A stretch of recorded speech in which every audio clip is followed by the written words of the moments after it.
Hey guys, thanks again for joining me on another episode of Sealed for Good. Today I'm talking about not waterproofing your business, but future-proofing your business. And this is important for many of the contractors out there because this industry is changing. It's going through disruption. Let me tell you, it's not going to go through disruption. It is going. That has started. The horse has bolted. And you need to ensure that you're on that highway that's moving with the times because things are happening very quick. So, with the moving industry, you need to make sure you future-proof your business and ensure the key areas are taken care of. How do you do that? Well, firstly, always keep it simple. People, your people. Are you upskilling your own people? Okay, education and training these days are so big. Don't think because you're a small business that you don't need to educate and train your people. And don't think you just have to educate them on things that are skill-related. To broaden your business and to widen it, get the mindset of your team like that, not narrow fixed. And so giving them training in other areas that can actually be to the side of their skills but broaden their knowledge, work with your people, invest in your people. They are the number one investment. Get that right.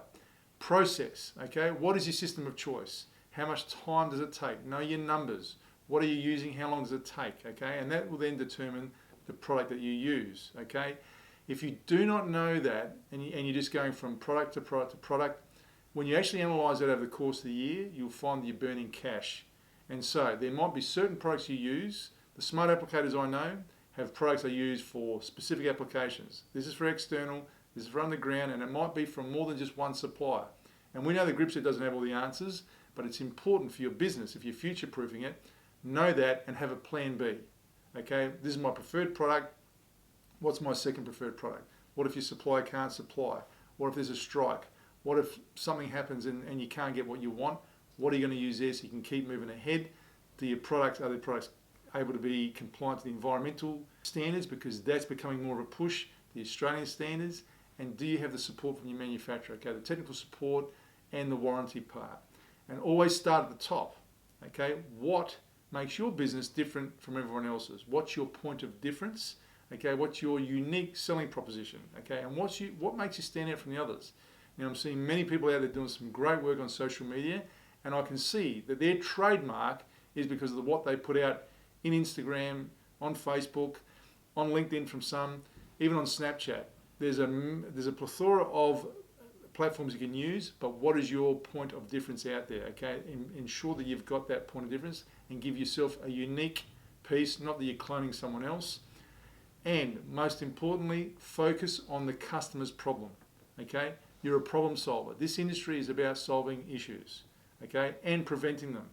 If you're knowledgeable in that regard, understand, okay, what's the most important thing to your builder? Your builder's concerns might be different than if it's a private client, what they want. Okay, a private client might want something fixed. A landlord might want something fixed real quick, hurry up, because they've got tenants coming through. And a builder wants to ensure that his reputation sits in with his brand. And so, do you understand what your client wants? Ensure that you understand that, and the security of knowing that who you're doing work for, and that for your builders to know that they're supported by you because you know your stuff. Okay, and that there then tells your client, I want to work with this guy. And that brings me to my last point about building relationships. No matter where you play, whether you're the builder, the waterproofer, the designer, the supplier, business is business, and it's all about relationships. The people you meet, keep that network there. Never close the door on someone's face unless you're certain you're never going to open that thing again, because it always comes around. Normally that's a swinging door. Sometimes the people that shut the door in my face many years ago came back now, and when I see them, I get a big hug. That's a lot different than what it was 10 years ago, but keep the doors open, because your reputation now could differ in the future. Relationships are what bind us all together. Hence, if the relationship, those you're dealing with grip set is not tight, I want to make it tighter, and so does my team. And that's a great sign off to this one. Future-proof your business, guys. Don't just waterproof it. I'll see you next episode.